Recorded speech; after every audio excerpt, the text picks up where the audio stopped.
এবার ঋতব্রত তৃণমূলে ভাঙন। ঋতব্রত তৃণমূল ছেড়ে কালীঘাট তৃণমূলে ফেরত গেলেন আমডাঙ্গা তৃণমূল বিধায়ক। মমতা বন্দ্যোপাধ্যায়ের সঙ্গেই তিনি আছেন। ভুল বুঝিয়ে তাকে নিয়ে যাওয়া হয়েছিল। যাওয়ার পর তিনি দেখেছেন মমতা বন্দ্যোপাধ্যায়ের কোনো ছবি নেই, আর সেই কারণেই তিনি ফিরে এসেছেন কালীঘাট তৃণমূলে। কাশেম সিদ্দিকী কি বললেন দেখুন। আমাকে বলা হয়েছিল ওর দিদি থাকবেন। ঢোকার পরে উনি যেভাবে আমাদের মিথ্যে কথা বলেছেন, টোটাল মিথ্যে কথা। এখানে হোটেলে চলুন, অমুক জন আসছে, তমুক জন আসছে, তমুক জন আসছে, এই যাচ্ছি। আপনার এমএল হাউসে আসেন, এখানে এই বিষয়ে আলোচনা হবে, সব জায়গায় দিদি থাকবে, দিদি থাকবে। তা আমার প্রশ্ন, দিদি কোথায়?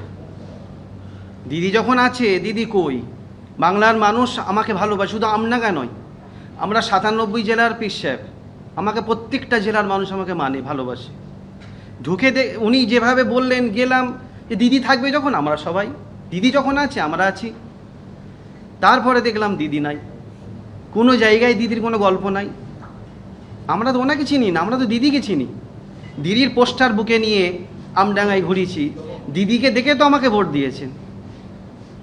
আমি দিদির পাশে আগে ছিলাম, এখনও আছি এবং এভরি টাইম থাকবো। কাশেম সিদ্দিকী তো আমাদের সঙ্গে নেই। আমি কাশেম সিদ্দিকীকে অনুরোধ করবো একটু আমডাঙ্গায় যাওয়ার জন্য। একটু আমডাঙ্গায় যান। এই যে ধরুন, আমরা গতকালও সারাদিন উলুবেরিয়ায় ছিলাম। তো কাশেম সিদ্দিকীকে আমি অনুরোধ করবো, আর মিথ্যে কথা বলবেন না। আগের দিন বোধহয় কিছু দূর ঢোকার চেষ্টা করেছিলেন। ঢোকার চেষ্টা করে তারপর নাকি অসম্ভব জরুরি কাজ বিধানসভায় আছে বলে পালিয়ে এসেছেন। আমি ওনাকে চ্যালেঞ্জ জানাচ্ছি, আমডাঙ্গায় যান আগে। আমডাঙ্গার জনগণ খুঁজছে কাশেম সিদ্দিকীকে। আমডাঙ্গার জনগণ কাশেম সিদ্দিকীকে ভালোবাসার জন্য খুঁজছে, ফুল দেবে বলে খুঁজছে।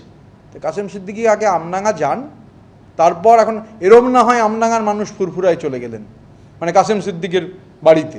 কারণ কাশেম সিদ্দিকীকে তো পাওয়া যাচ্ছে না। আমডাঙ্গার মানুষ, আজকেও আমডাঙ্গার আমাদের প্রাক্তন বিধায়ক রফিকার সাহেব এসেছিলেন, উনি আছেন জনগণের সঙ্গে, কিন্তু কাশেম সিদ্দিকীকে পাওয়া যাচ্ছে না।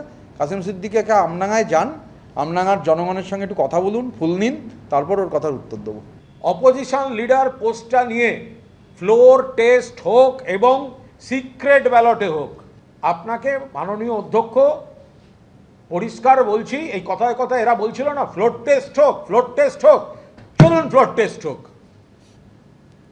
যারা বলছিল ফ্লোর টেস্ট হোক, চ্যালেঞ্জ অ্যাকসেপ্ট করে বলছি অপোজিশন লিডার নিয়ে ফ্লোর টেস্ট হোক, এবং সেটা সিক্রেট ব্যালটে হোক। ওই শুভেন্দুবাবু পুলিশ দিয়ে, বাড়িতে পুলিশ পাঠিয়ে একে ডেকে এনে ওর সঙ্গে যাবে না। সিক্রেট ব্যালট হোক, ফ্লোর টেস্ট হোক, চলুন দেখা যাক। যারা যারা গরম দেখাচ্ছে, আরে পুরো দাড়িটা ওঠেনি, এখানে একটু বাকি সব ছড়ানো, পুরো দাড়ি ওঠেনি, সে বলছে ফ্লোর টেস্ট হোক। চ্যালেঞ্জ অ্যাকসেপ্ট করছি, ফ্লোর টেস্ট হোক। এখন যেন পিছিয়ে যাওয়ার নাটক না হয়। এবং যারা বলছিল ফ্লোর টেস্ট হোক, আমরা বললাম হোক, একটা লাইন জুড়ে দিলাম, সিক্রেট ব্যালটে হোক। এবিপি আনন্দ, এগিয়ে থাকে, এগিয়ে রাখে।